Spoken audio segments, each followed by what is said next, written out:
ମୁଁ ସ୍ମିତା ଆପଣ ସମସ୍ତଙ୍କୁ ସ୍ୱାଗତ କରୁଛି ଲର୍ନ ଇନ୍ 5 ଲାଇନ୍ ଚ୍ୟାନେଲକୁ। ଏହି ଚ୍ୟାନେଲରେ ଆମେ ମହାପୁରୁଷଙ୍କ ଜୀବନୀ ବିଷୟରେ ଜାଣନ୍ତି, ଓଡ଼ିଶାର ବିଭିନ୍ନ ସ୍ଥାନ ବିଷୟରେ ଜାଣନ୍ତି ଏବଂ ଓଡ଼ିଶାର ଇତିହାସ ବିଷୟରେ ମଧ୍ୟ ଜାଣନ୍ତି। ତ ଆଜି ଜାଣିବା ଜଣେ ମହାପୁରୁଷଙ୍କ ବିଷୟରେ। ଆଜିର ଭିଡିଓରେ କଥା ହେବା ଓଡ଼ିଆ ଭାଗବତ ବିଷୟରେ। ଓଡ଼ିଆ ଭାଗବତ ଅତିବଡ଼ି ଜଗନ୍ନାଥ ଦାସଙ୍କ ଦ୍ୱାରା ରଚିତ ଓଡ଼ିଶାର ସାଂସ୍କୃତିକ ଓ ଆଧ୍ୟାତ୍ମିକ ଜୀବନର ମୂଳଦୁଆ। ଓଡ଼ିଆ ଭାଗବତର ସବୁଠାରୁ ବଡ଼ ବୈଶିଷ୍ଟ୍ୟ ହେଉଛି ଏହାର ଛନ୍ଦ। ଏହା ନବାକ୍ଷରୀବୃତ ବା ଭାଗବତ ବାଣୀରେ ଲେଖାଯାଇଛି, ଯେଉଁଥିରେ ପ୍ରତ୍ୟେକ ପାଦରେ 9ଟି ଅକ୍ଷର ଥାଏ। ଏହା ଗାଇବା ଏବଂ ମନେ ରଖିବା ପାଇଁ ଅତି ସହଜ ଅଟେ।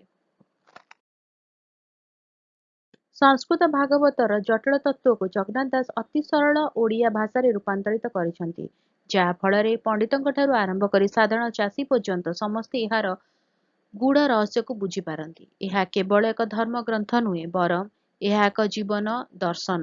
ଏଥିରେ ଥିବା ବିଭିନ୍ନ ଉକ୍ତି ଯଥା ମର୍ତ୍ତ୍ୟ ମଣ୍ଡଳେ ଦେହ ବହି ଦେବତା ହୋଇଲେ ବି ମରଇ, ଏହା ମଣିଷକୁ ଜୀବନର ସତ୍ୟତା ଏବଂ ନୈତିକତା ବୁଝାଇଥାଏ।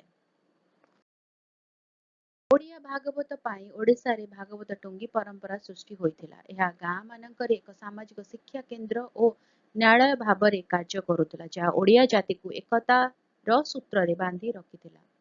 ଜଗନ୍ନାଥ ଦାସ ଭାଗବତ ମାଧ୍ୟମରେ ଭକ୍ତିକୁ ସର୍ବସାଧାରଣଙ୍କ ପାଇଁ ଉନ୍ମୁକ୍ତ କରିଥିଲେ। ଜାତି ବର୍ଣ୍ଣ ନିର୍ବିଶେଷରେ ସମସ୍ତେ ଭଗବାନଙ୍କ ନିକଟତର ହୋଇପାରିବେ, ଏହି ମହାନ ବାର୍ତ୍ତା ଭାଗବତ ପ୍ରଚାର କରିଥିଲା।